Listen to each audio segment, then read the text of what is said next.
peut-on prédire la mort et faut-il en avoir peur? Non, évidemment, les amis, on ne va pas prédire la mort, et puis j'aurais même pas envie de le prédire. Par contre, on peut ressentir la mort quand on a quelqu'un qui est dans un hôpital et qui se sent pas bien et qui peut partir du jour au lendemain.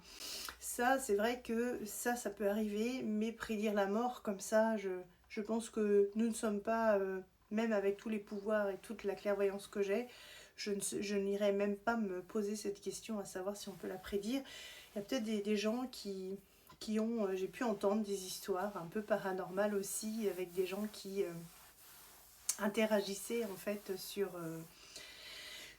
des personnes qui avaient les capacités d'indiquer la mort. Mais bon, la mort, on peut la prévenir rien que déjà à l'état du patient ou l'état de la psychologique de la personne. Après, pour les crises cardiaques, les choses comme ça, voilà, moi demain je peux mourir aussi, pourtant je suis en bonne santé. Ça, c'est plus là-haut, ça concerne là-haut. Et il faut savoir aussi, quand les gens partent et que ce n'est pas prévu, c'est pas parce qu'ils étaient malades ou autres, c'est qu'il y a d'autres plans qui les attendent, parce qu'il faut savoir qu'on travaille et on vit toujours de l'autre côté, et que leur chemin de vie s'arrête ici pour continuer à cheminer de l'autre côté.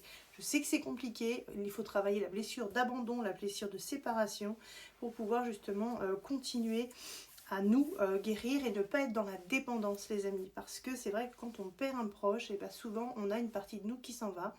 Et là, le fait de pouvoir se dire que la mort n'est qu'une continuité et qu'on peut encore continuer à discuter avec nos défunts, parce que souvent la plupart des gens oublient ça, alors que tout est ouvert, les portes sont ouvertes quand vous trouvez la bonne personne pour communiquer avec vos défunts. Sinon, on a été mis en place sur Terre, voilà, sur ce cheminement de vie.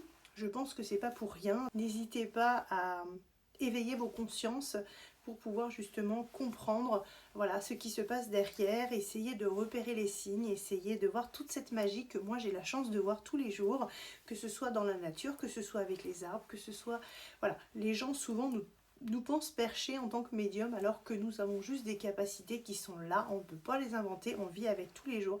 Je vis des choses extraordinaires, je vis plus de l'autre côté que sur Terre, ça c'est aussi étrange, mais c'est vrai que je me complais aussi de l'autre côté, puisque entre les deux mondes, on a des choses qui sont vraiment extraordinaires, et voilà, le fait de le conscientiser rend la mort beaucoup plus légère. Et puis c'est vrai que on a beaucoup de personnes aussi qui restent coincées après la mort parce qu'ils n'ont pas été informés de comment ça se passait et ils sont restés dans des codes. Et ce qui fait que du coup, ça bloque aussi les énergies. Donc ils ont aussi besoin de médiums pour les aider avec beaucoup d'amour, puisque notre métier, c'est d'apporter l'amour inconditionnel aux défunts, aux familles et prendre soin des gens. Et ça, je trouve ça extraordinaire. J'ai un métier qui est vraiment au top et qui me permet, voilà, moi, de m'épanouir encore plus, puisque... ces interactions, elles sont tellement belles. Mais quand on... Voilà, prédire la mort, pour moi, je pense qu'il n'y a même pas de question à se poser là-dessus. C'est pas nous qui décidons. Voilà, le corps et l'univers, l'esprit, l'âme sont en cohérence. Et quand c'est le moment, il faut l'accepter. Voilà les amis.